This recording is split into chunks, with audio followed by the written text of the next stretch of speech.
道大家中午好。好。Ladies and gentlemen, a very good afternoon to everyone. First of all, I'd like to thank Kuala Lumpur and Selangor Chinese Assembly Hall for inviting me for this particular session. I was told to switch back to English language because of many of our guests, non-Malay guests, are also attending this session, and including some of our panel speakers. Dr. Terence Gomez, who is with us today, of course, it's a bit pressured for me to speak in front of him. He was my supervisor for my master's program in University Malaya, so he was my lecturer. And Professor Jomo, of course, is a very well-known economist in University Malaya. 首先，我要恭喜隆雪华堂庆祝100周年，1923年到2023年，今年是100周年。那么隆雪华堂一路以来都是扮演一个非常重要的角色，也是非常活跃在马来西亚的这个社会运动。那么过去这么多年来，都是在很多的课题上，特别是在民主、人权、经济、我们族群还有文化各方面的这些课题呢，都是有一个非常站稳的立场，还有代表华社发声。所以非常感谢隆雪华堂过去100年来对我们国家的这个进步的贡献。那么肯定在很多的课题会继续的扮演一个重要的角色。那么今天大会给我的这个主题呢，是谈未来10年的这个政治挑战。我看未来10年的政治挑战呢，我们首先要谈未来4年的挑战，因为如果不能够面对未来4年呢，就很难面对未来10年。为什么未来4年呢？我们的政府的任期还有4年，因为在第15届全国大选组成的新任的政府已经差不多接近1年了。去年的12月头，现在超过9个月，我们还有大概4年的时间。因为未来4年，除了下一届的全国大选在2025年开始，就陆陆续续有不同的州会有州选，开始是沙巴州，还有马六甲、柔佛等等。所以从2025年年尾开始，那么到2027年都陆续会有不同的这个选举。所以未来4年的确对我们的这个团结政府有一个非常大的挑战。那么首先要怎样确保这个政府稳定？怎样确保这个政府能够操作一个好的操作？这个是我们今天面对的最大的挑战。因为大家都知道，这个团结政府是来自不同党派、不同联盟。那么要在一个不同联盟，大家思维上、政治上都不同的这个情况下，要大家合作，那么的确是不容易。这个是我们要面对的一个挑战，就是怎样确保要加强联盟的这个合作，在政府里面的合作，这个是肯定我们必须要面对的。So, Prof, you just came in. I just said that I was a bit nervous to speak in front of you. You was my supervisor for my master's program. He reminded me that I have not gotten my degree yet. So I finished all the courses, but I failed his final paper, so he has not passed me yet. So that was more than 10 years ago. He reminded me to go and take back the degree. So anyway, the theme that was given to me is about what is the challenge for the next 10 years, Malaysian politics. So I said that the challenge for the next 10 years is that how do we ensure that the government can function well in the next 4 years. Because if we cannot do well in the next 4 years, then we are not looking at the good 10 years, in the next 10 years. The next 4 years are very crucial because we have another 4 years to go for this current term of government. And by 2025, we will have a series of state elections starting from Sabah, Melaka, Johor, Sarawak, and then finally the federal election in 2027. So the biggest challenge right now for us is to ensure that this government not only stable, but can function well. This is I would say, the single biggest challenge for us right now. In terms of stability of the government, I would say right now is that we have entered a more stable stage of the government. When we formed the government in late November last year, of course, there are a lot of uncertainties. And the biggest challenge then was, number one, what will be the direction of UMNO? I mentioned early this year in Singapore, when I was invited to speak at the Regional Outlook Forum. I said for the year 2023, Malaysian politics will have two biggest challenges. The first challenge will be UMNO election. The second challenge will be the 6 states elections. The UMNO elections will determine what will be the direction, whether or not the UMNO leadership will continue to stay with the unity government or they will take another route. But of course, UMNO election come and gone.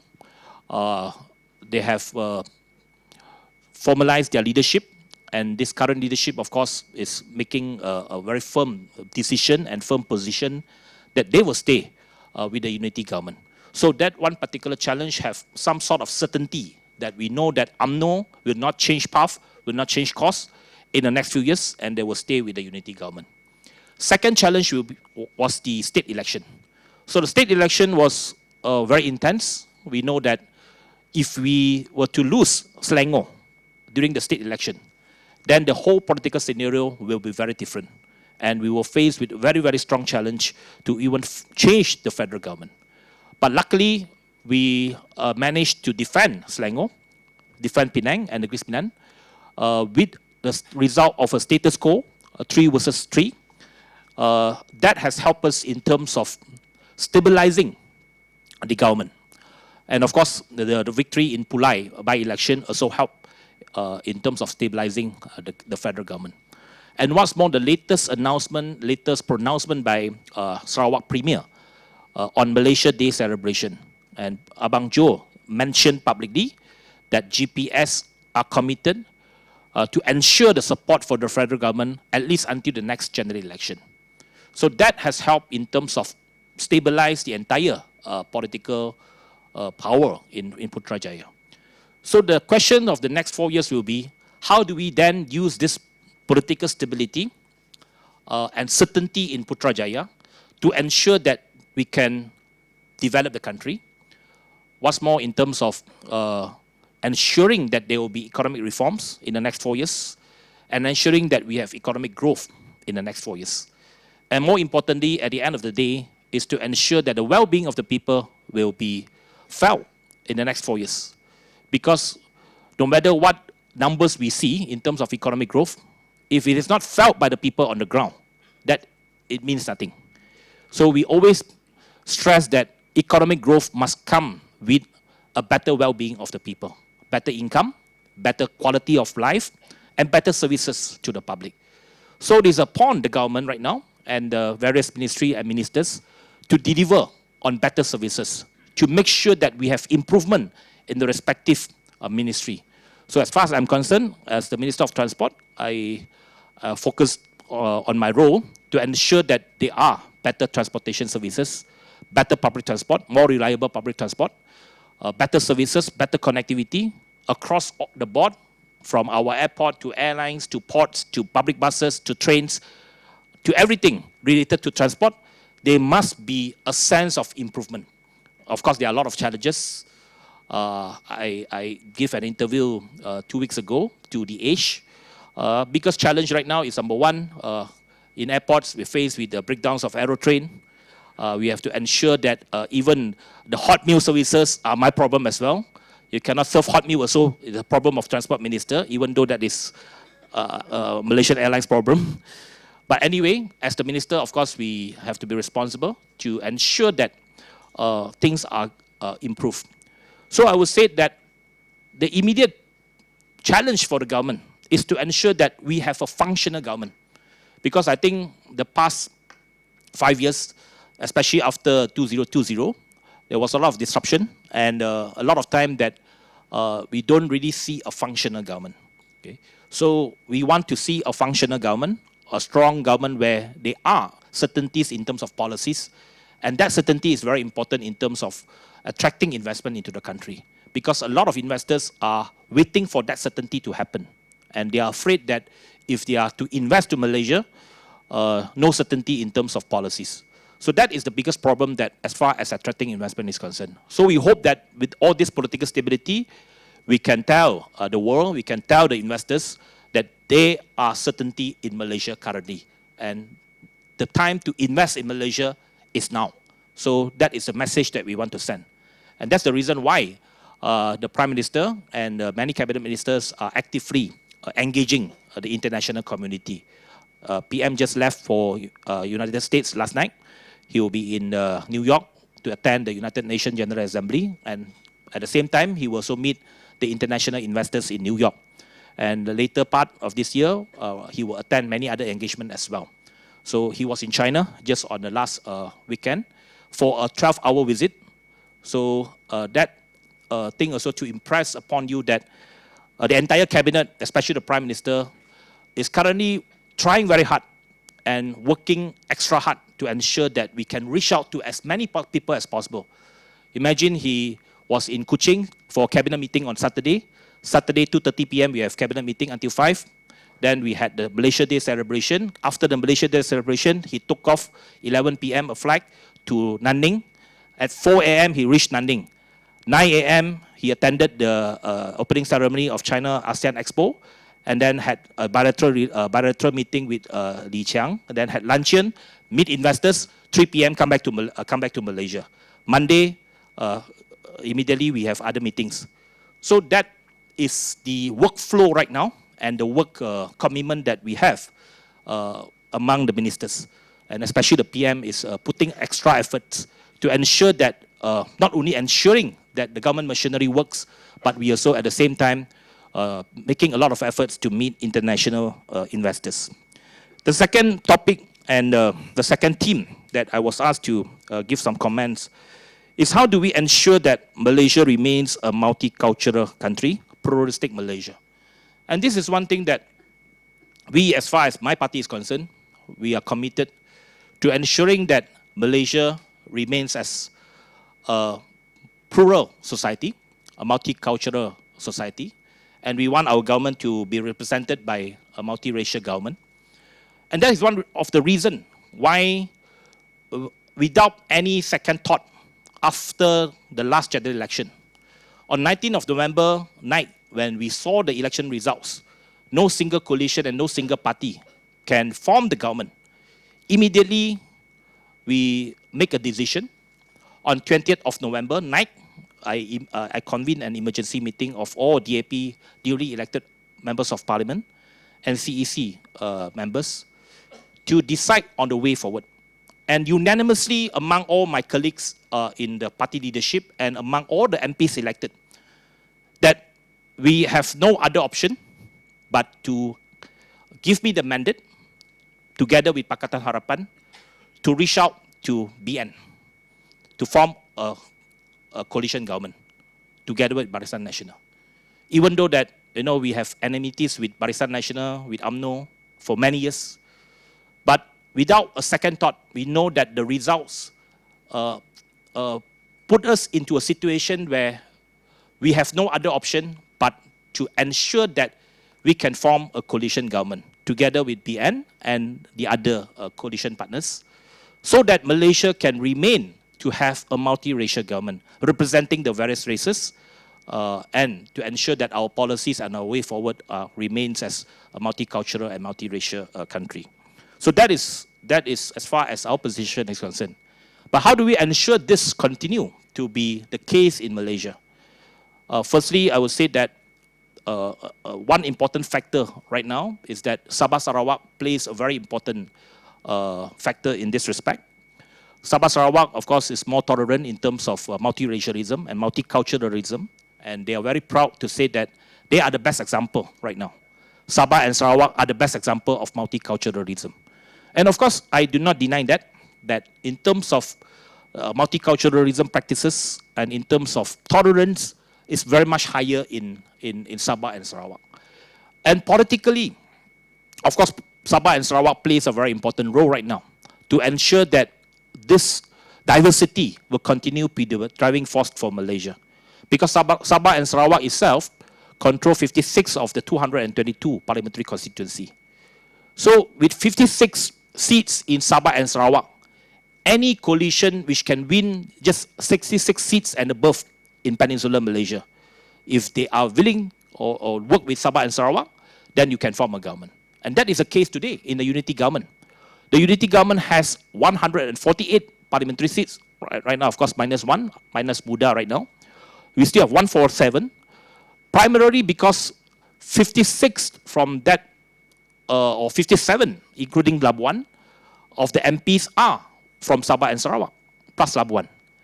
So even though that there is a polarization in Peninsula, polarization in terms of politics, in terms of support, in terms of our constituencies, but yet, because of the strong support and unity in terms of support and participation from Sabah and Sarawak, we can have almost 2/3 majority in parliament. So that is one of the factors which I would say plays a very important role in terms of shaping Malaysian politics and shaping Malaysian way forward. So I think that is something that we are looking forward to ensuring that we can continue to have strong cooperation with Sabah and Sarawak, with parties in Sabah and Sarawak. Of course, this is a new challenge, a new model.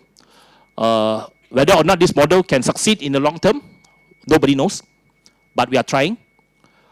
It is a new approach where Professor Wong Chin Hat always mentioned this, and of course I have spoken to him way before the last election, that as far as I'm concerned, I said the next election, before that, before GE15, we are looking at a post-election coalition. And it already happened now. A post-election coalition already happened. But whether or not we will remain as a post-election coalition, nobody knows. Because right now, from post-election coalition, we are back to pre-election coalition. Because we formed the government together, post-election. But to face a state election, we become a pre-election coalition. We have electoral understanding. So whether or not this model will bring us to GE16, of course, right now, I can't answer that question. But if this unity government works well in the next 4 years, there is no reason for us not to have any understanding going into election. Because if we can perform and we can show to the world that this model is working well for Malaysia, and then we cannot go and then cannot say that just because we want to have post-election coalition, never mind, then we fight again in GE16. So that does not make sense. For me, as far as I'm concerned, my primary objective and my primary motivation is to ensure that this government works. This government can deliver. This government can develop the country. And this will be a new political model for us to rely on. And we must have to take some compromises in terms of electoral understanding to move forward to the next GE as one entity, even though it's not one entity, but some sort of understanding, because I don't think any coalition right now want to talk about merging the coalition. For once, I think GPS were definitely not talking about merging with any coalition. They are not talking even about joining back Barisan Nasional. They want to remain as GPS. Same goes to Sabah. And I think as far as PHBN is concerned, we also not talking about merger. We are talking about our respective coalition, but a working coalition together. So I think this is the model that we are looking to work in the next 10 years or so. So we hope that this will be some guidance on the way forward. So I do not want to take a lot of time from speaking. I hope that we can have more engagement. I'm very sorry because I want to stay longer today, but I was summoned to the palace to meet the king later, so I have to leave before 3 p.m. So hopefully that we can have an engagement session for a short while. Thank you very much. All right, thank you, YBM Loke Siew Fook, for your wonderful sharing today. YB Loke. In the morning session, we spent a lot of time talking about China. And we know that the Prime Minister has now gone twice to China. We also know there is going to be a large volume of investments coming into China. My question is about the impact of such a huge volume of Chinese investments coming into the country. What is the view of the government in terms of the SME sector, which we talked about? 98.5% of the corporate sector SMEs. How are they going to be brought into this investment flow, this huge investment flow from China, so that they can also come up in the economy? Well, coming from Professor Terence, it's not easy to answer. Right. Well, I think first of all, the NIMP right now is a guide in terms of reindustrialization. We want to focus more on high-level investment, high technology investment, and any investment coming into the country, we also must have a strategy to ensure that our SMEs can come up and to ensure that more local contents that can benefit the local companies. I just want to give an example of ECRL, for example. Okay? ECRL, of course, is not an investment by China. So just want to be very, very clear about this.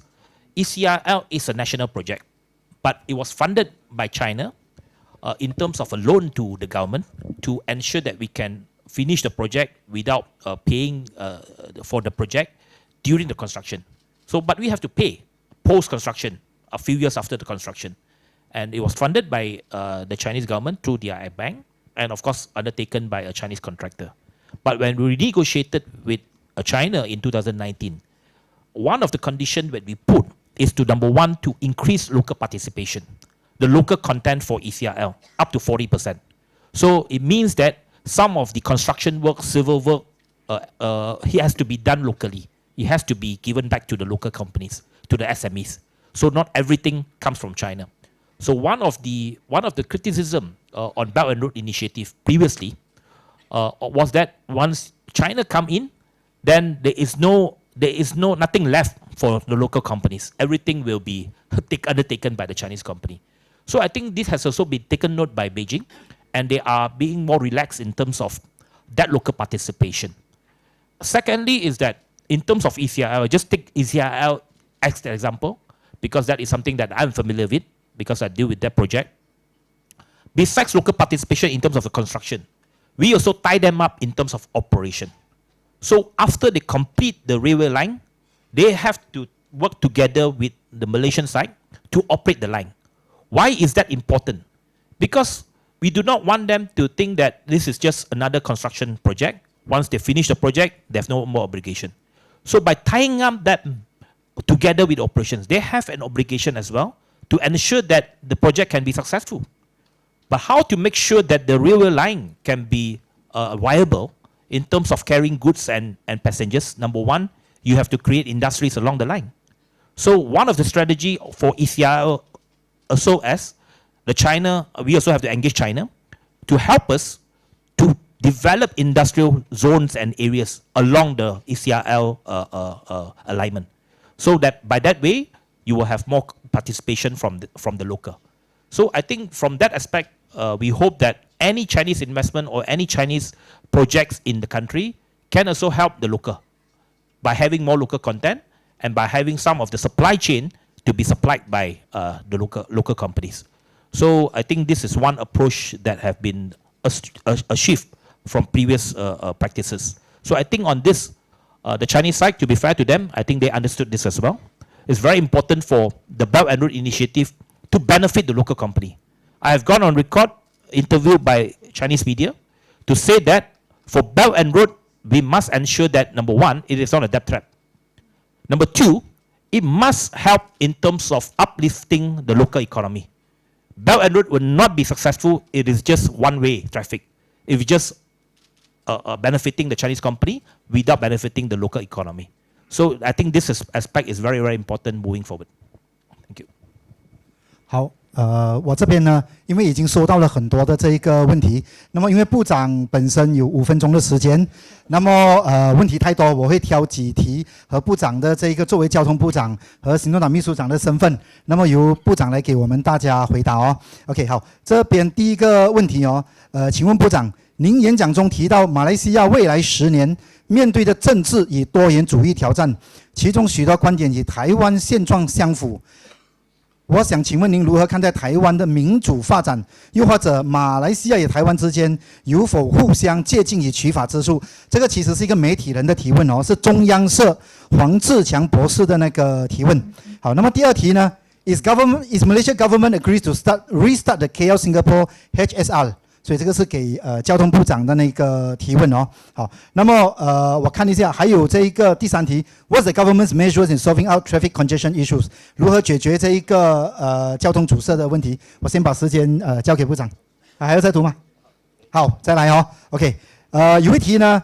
是关心最近这个男女分开坐的问题哦。Sir, as a government that knew about the response of the varsity students towards the implementation of a new concert regulation rules, which in concern have raises the disappointment of public towards government, within the 16 pages the content listed is said to be controversial, as it whole conservation ideas inside which condemn varsity students of their right.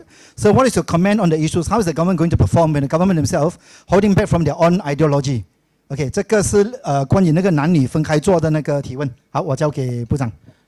First of all, I would like to address the issue of the implementation of new concert regulation. The new concert regulation has not been implemented. It is just a draft, has not been approved by the minister. I've asked these questions to the minister himself, Dr. Sri Khalid Ondin. So when it became a news in the media, immediately I texted him. I say he was not in the know about that regulation, that guideline. So that guideline has not been approved at all. So there's no question of implementation of new rules on that. So I think as far as that is concerned, that is not a decision of the minister, and that is definitely not a decision of the government as of now. And I don't think that that will be something that we have to be worried about. I think in terms of giving cultural performance, concerts performance in universities, the Prime Minister has always been very open about it, and he has mentioned that I mean, he attended concerts as well. So there is no issue of letting some freedom for the students to organize concerts. So as far as that's concerned, I think it is not an issue, but it was brought up because of that guideline, the draft guideline, which was circulated through media. Secondly, of course, in terms of just now. Okay, is Malaysia government agrees to restart the KL Singapore HSR? Okay, Malaysia government currently is undergoing a request for information for KL Singapore HSR. As you know, the KL HSR was terminated in terms of the agreement was terminated in 2021, 1st of January, during the Muhyiddin's government. We have paid 300 million ringgit compensation to Singapore, 99 million Sing dollar to be precise. About right now is 300 over million ringgit for Singapore for terminating the agreement. Yes, we are restarting in terms of to look at the viability of the project. The approach that we are taking right now is number one, we do not want to use the model of government funding the project. So we are asking the private sector to give us proposal. How can you do it if it is a private finance initiative? It is a private funding model. So private funding model is that number one, you have to build the infrastructure, you have to build the tracks, and you have to operate the tracks based on a concession model. But at the same time, you also have to talk to the Singapore side. Then you have to have a joint venture in terms of the operations. In terms of the asset, of course, various models can be explored. Previously, during the Najib's government, the agreement between Malaysia and Singapore was an asset core model, where there is a jointly owned asset along the railway track. This is something that has been terminated because of the agreement has been terminated. So we are free to relook at some of the other models.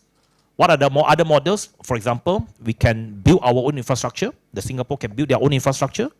And then we can look into collaboration in terms of operation. So that is something that being looked at right now. But nothing has been finalized. Of course, the Singapore side has not been consulted yet on this. Simply because we said we want to also listen from the private sector first. What are the appetite? What are the proposals before we talk to the Singapore government? 好，最后一题哦。What's the strategy of the unity government in countering the ethno-religious narrative of Perikatan Nasional, which is obviously gaining grounds as we can see from the outcomes of the state elections? To counter Perikatan Nasional, as I mentioned just now, we must make sure that this government works. This government can deliver. This government can bring economic growth. This government can bring more economic well-being to the people. I think if we can prove ourselves in the next 4 years, then chances are we can win the next election as unity government. So for us, number one right now, besides handling all the sensitive issues in government, ensuring that the government cooperation within the framework of unity government can remain strong. Most important, I always stress, is delivery of the government. if this government cannot deliver in terms of economy, then no matter how weak our opponent is, then we will only have ourselves to blame. So the first priority and the first challenge that we have to overcome is to ensure that the government stays intact, we deliver, and we bring economic growth to the country. And at the same time, in terms of distribution of wealth to the people, are more felt by the ordinary folks. So there are a lot of aspects that we have to look into. There will be a lot of economic reform that will happen in the next 1 or 2 years, which of course will be announced by the Prime Minister during his budget speech, and to restructure the entire Malaysian economy in terms of our resources, in terms of our wealth and all that. 好的，谢谢 YB 陆兆福给我们带来这么精彩的这个演说，同时间也给我们一些时间让我们回答。好的，还是 YB 有想要再回答几题，因为刚刚都在回答那个英文的问题，那我们可能最后再把一点时间让 YB 回答一下那个，可能讲一讲就是绿潮还有这个我们讲到的地方选举议题的这个很重要的。好 ，OK。我就给2题比较辣的问题给部长哦。第一题，关于 Zahid 的那个案件哦 ，The recent development on the Zahid case is making a lot of strong supporters worried appreciate Anthony's sharing and next steps。第二题，行动党与马华目前的合作关系怎么样？来，行动党与马华都是在团结政府里面，我们的合作关系良好。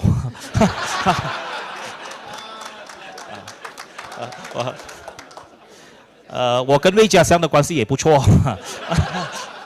Okay, I was just saying the question was what is our relationship between MCA and DAP? I said both MCA and DAP are in unity government, and our relationship is cordial. Okay. On DNAA, I have stated my views. I think I've stated my views in terms of the AG have to explain. I think explanation was given as well during a parliamentary session yesterday by the Prime Minister. Moving forward, I think important aspect of this issue is that the separation of the role of the AG and the Solicitor General and the Prosecutor General.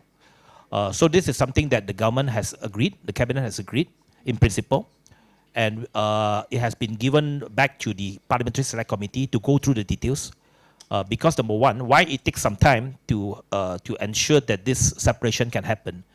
It involves 2 aspects. Okay, one is of course legal implication. You have to amend constitution to ensure that there's a separation of power. Because the role of the Attorney General is stated in the Federal Constitution. So any separation of power, you must have amendment to the Federal Constitution. This must be brought to Parliament. So hopefully we can get 2/3 majority. But before we can bring to the Parliament, definitely you have a lot of drafting to be done. You have a lot of aspects that you have to look into. How does this separation functions and have to be thought through in terms of their functions, in terms of their roles and so on. Secondly, of course, it involves financial implication. Because immediately you separate, then you need to have 2 offices. You need to have 2 departments. You need to have double the size of in terms of the staff. So all that, of course, it has to go through some government planning. So that will take some time. We put a timeline of within 12 months. We have to bring this and make this as a reality. And hopefully this can be done by next year in terms of the separation of the AG and the prosecutor. 好的，我们再一次的感谢 YB 陆兆福的分享。